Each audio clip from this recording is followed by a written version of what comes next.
Hank is under investigation, General Shaw is orchestrating attacks, and Lily found herself in a bit of a pickle down one of the supermarket aisles. Welcome back, guys, to Fog Entertainment here to review Welcome to Derry. It episode 2. This one is called The Thing in the Dark. And guess what, guys? We've been in the dark because this episode actually got an early release on Halloween night. So it's been available since Friday, I believe. Normally it comes out on Sunday, and today is now Wednesday. So you could say we're late to the party. Yeah, we missed out on the episode on Halloween. Nice touch there for the creators, but at the same time, if it was truly that good, I'd have watched it beforehand. If it was must-see. Well, to be fair, I was working Friday night, so I mean, it was really out of my hands. You know, it's like when the quarterback fumbles it, the ball wasn't in my hand, so I could not have possibly watched it. Well, there you go then. I'm talking Saturday morning. What's your excuse? I'm talking Saturday morning. I'm talking Saturday afternoon. I'm talking Sunday morning, Sunday evening. I mean, I just don't. I mean, I think the show is all right, but no, let's not kid ourselves. If episode 1 was, that was the greatest TV premiere ever, do you think we'd be waiting to the 5th of November to review it? Yeah, but you know what? That's not a diss on this show because I would actually argue there is no must-watch shows nowadays. Whereas back in the day, there was like numerous shows where I think people were setting their alarms. Well, maybe not setting their alarms because they're already up and awake. But you know, there were shows where people would religiously sit down at a certain time every Sunday. Oh, I need to watch that. I need to watch this. It's like I think of The Walking Dead for a few seasons. People watched that every Sunday night without missing it. I remember Breaking Bad, the final season. People were sitting down making sure they were watching that. Us, we like Mayans MC, we were on here making sure that we were ready, whether it be a 2 a.m, 3 a.m. release in the UK, we were sitting ready for that live stream. A lot of shows just aren't like that anymore. But anyway, enough ranting about our shows must watch and the shows need to be watched when they premiere. Well, trust me, if this show did the Fuse of the Mayans, I'd be there Friday. Alright? Unfortunately, it doesn't do the Fuse of the Mayans, but how does this show few black people? Well, it doesn't like them. There's a shitload of them on it, but it doesn't like them. We're in 1960s and pretty much racism is running wild, as Hulk Hogan would say. It's running wild, brother. Yeah, so Derry mania, brother. The police are just parked. I guess they're parked outside. They've put a car on Hank Grogan. They haven't got proof that he was responsible for killing the kids in the last episode, which we find out is actually true. So that wasn't like a cop-out. Respect, because how many times do we see in shows like this where, well, I guess you don't see it a lot, maybe not a lot of shows do kind of things like this, but a lot of shows will do cop-outs where it'll be a dream sequence and someone actually won't have died. Yeah, no, I know, but I get... So the 3 kids that died in the premiere actually were dead, so I'll praise them for that, but at the same time, I thought the 2 boys in that were like 2 of the better characters. So I was kind of disappointed to see them go. Yeah, I think most of the kid actors in this show are actually alright. But yeah, they died, not coming back. But, I mean, to address this Hank guy... racial profiling. They just want to pin it on this guy. If we're looking in terms of suspects, in terms of leads, I can't think of a guy that fits it more than this guy. I mean, with the first guy disappeared in the first episode, the wee kid, he was the last one to see him, alongside his daughter and the other assistant who chased him out. And then now with this, the death of these 3 kids, they got let into the theatre by his daughter, who had a key, because he's got a key. Yeah, listen, they're trying to portray that it's racism and that he's been suspected because he's black. But if you had to look at all the characters in the show, he is the one you would suspect the most because he was the one that was seen with the victims the last time they were... The chief spotted is getting pressured by a councilman and another guy, right? You've put him behind bars and we won't fault, bro. The narrative here is almost like we're pressurising him because he's black. Yeah, we're pressurising him because the people need an answer why their kids are dead. Yeah, no, that was fine, but then we see like the councilman sitting at the bar, and as soon as these 2 people basically say to him, unless put him behind bars, we ain't going to vote for you no more, he just turns his attention to... No, he's the police chief. They're basically saying we're going to out you next term. Oh, so he's not the councilman? No, he's the police chief. But they're saying once he gets re-elected, the guy speaking to him, I'll make sure you're no longer the police chief. Alright, okay, so the police chief's sitting at the bar, and once he basically gets threatened, he just he just he bows down and then says to the barman, he doesn't even, I don't even know what he says to the barman, but he kind of just nods over to the direction of the three black guys that were drinking and not doing anything. And then the barman goes over, and then the three black guys look up at him and they treat him like he's Brock Lesnar and they just bail. It's like, what the fuck was this? Yeah, so obviously Hank, he can't do anything about Hank, but he can do something about these three. So this was like short-term relief for a long-term problem. He's like, can't arrest Hank, but I can get these three black guys at the bar. Pathetic, if you ask me. But yeah, also the guy here who's doing a lot of digging around because he's got special powers. Is Dick Halloran. Dick Halloran. He's the same guy who's in The Shining. Have you ever watched The Shining? Same character and everything. Oh, so same universe. So there you go. Same universe, right? So Major Hanlon, we get a little bit more information about his attack from the last episode, and he believes even that Sergeant Masters was responsible for it, so he gets imprisoned. Hanlon then goes and visits him, and he sits down this Makarov gun, and he's like, is this the gun that you used? Blah, blah, blah. And he says, I've seen some great Koreans. This gun was used in Korea. I've seen some of the best, highly skilled Koreans, struggle to load this chamber into this gun. The other night you done it in a split second. So Hanlon doesn't think it was him. He then gives him the gun with the chamber, and he provokes him by talking about his mother. So then Masters grabs the gun, tries to load the chamber in. After about 6 seconds, he can't do it, and Hanlon then takes the gun off him and realises that he's not the one that broke in and held him at gunpoint. He's just he may be racist, but he's not guilty. He's no revolver ocelot. But, I mean, on any given day, I'm sure someone that is in the army or as a soldier or whatever, if you're if you're a military member, I would say your chances of being able to load a gun and put a chamber in must be pretty good. Never. Well, imagine if he just effortlessly put this chamber in and shot the main character. Would have been a bit weird. Never held a Makarov, but it didn't look all that complicated. No, I mean, you're literally taking the chamber and sliding it in. I mean, how hard could it be? He said, top trained Korean and Soviet officials here, it takes over a second. And the guy that did it in a split second. But it's like, I mean, surely Harry's character, James Remar here. General Shaw. General Shaw, mate. It's Harry Morgan, mate. Right, it's Harry Morgan. I'll even accept Big Match John. But fucking Major Shaw? Not a chance, really. General Shaw, mate. General. He's a general. So, Hanlon then goes to speak to General Shaw, and he says, my Sergeant Masters, he's not guilty. And General Shaw basically tells him, it was me. I orchestrated the attack. Was it General Shaw himself that loaded the pistol? No, but he's not refueling his three guys. Or maybe General Shaw was the guy with the gun, and he had another two members with him. I doubt it. He looked a lot younger. But to be honest, it was almost like made out that General Shaw used the best of the best for this attack. But then we did see that wee random guy come in who's about 4 foot tall and basically beat the three of them away. So it's like, how good could they have been?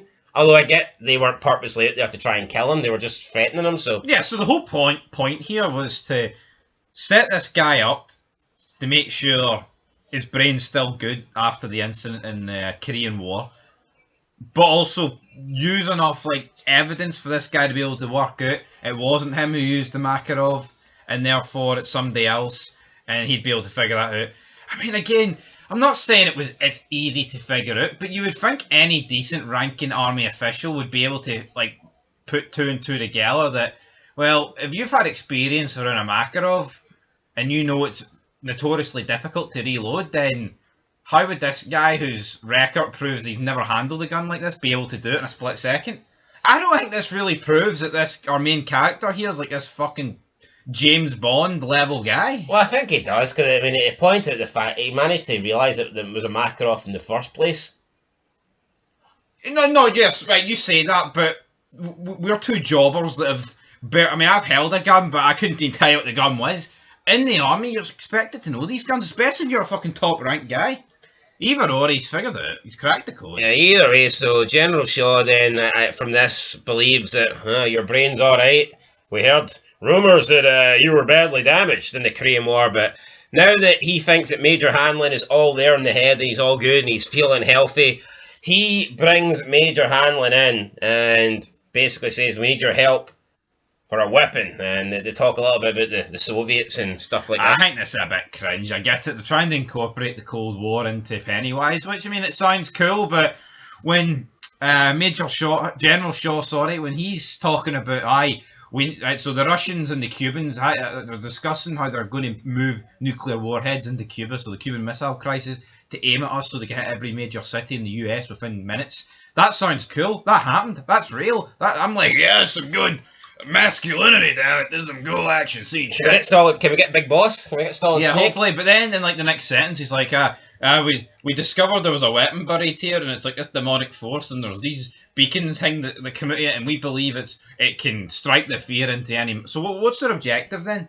They Khrushchev and the Soviet Union, we're going to launch Pennywise towards him. I mean, what's the fucking end game? Yeah, I mean, I almost kind of made General Shaw seem like the bad guy here, like a villain. Yeah. Oh, we're going to strike the fear into every single Russian and make them kill themselves or something? I don't know. Yeah, so we did get that, and then at the end of the episode, Dick Halloran and Major Hanlon are there. We've got General Shaw there, and they're digging up, they're looking for they're trying to find these weapons, and what they do find is a car, and there's like corpses inside it, and I believe it is the car that we seen in the premiere, the opening of the premiere. So there you go. That was the end of it. Also in between we had Hanlon's family arrive, his wife and son. They move into the new house. Some of the white folks walk past and obviously don't like the fact that black people have moved into their neighbourhood. His wife walks around town, tries to stop up a kid from getting bullied. She goes to the butcher's. She goes to some antique shop. So not a lot happening there. Just her getting, acquaintance to the town, I guess. Their son goes to school, gets blamed for throwing a smoke bomb. He gets detention. The only two black people in the school have detention, so you've got his son, Will, and then you got Ronnie, who got detention for swearing. So bullshit. It just feels like they're trying to push this racism narrative. I mean, they're doing it enough with the male characters, but now you've got like the only two black kids in the entire school, or the only two people in detention. Racism running wild. Lily's been pressured by the police, and they want her to. Can you name Hank? Can you name him at the scene? She's like, I can't. But then the police is like, well, you can't. You didn't say you seen him, but you can't say that he wasn't there, kind of deal. And you have Ronnie basically saying to her, look, you've got to tell them the truth. And she says, I can't do that because they'll think I'm crazy, because Lily used to be locked up in some sort of like mental institute. So if she says that some like blood fucking, baby with a wing and it was flying, if she says that was in the theatre and killing her friends, then of course that's not going to, that's not going to go down well, and she'll be locked in a room with padded walls. So she refuses to say that. And this leads to Hank getting arrested later that night. He gets taken out. Mama, look after my baby girl. Mama. Ronnie then runs round to Lily's house and starts banging on the door, demands that she tells the truth, but she doesn't do it. We then see Lily later on going to the grocery store for her mother, and she finds herself in a bit of a pickle. So like the shelves just start like rotating, and she gets boxed into this little square, and it is just like fucking pickle after pickle after pickle. Back then, though, it did show you, like, even the packaging and stuff and the labels for food, it wasn't as colourful, it was bland, but even though it didn't look as enticing, it was probably better products inside it. You probably, if you were getting, like, dog food back then, it was probably, like, 90% meat. You get dog food now, and you're lucky if it's 10% meat, so, yeah, no, back in the day, the packaging maybe wasn't as good, but it's less artificial packaging, but less artificial food in the product as well. Better. And then when she sees her dad inside the pickle jars, I believe her father worked in like a pickle factory when he died. I think that's what they said in the premiere. Imagine dying in a pickle factory.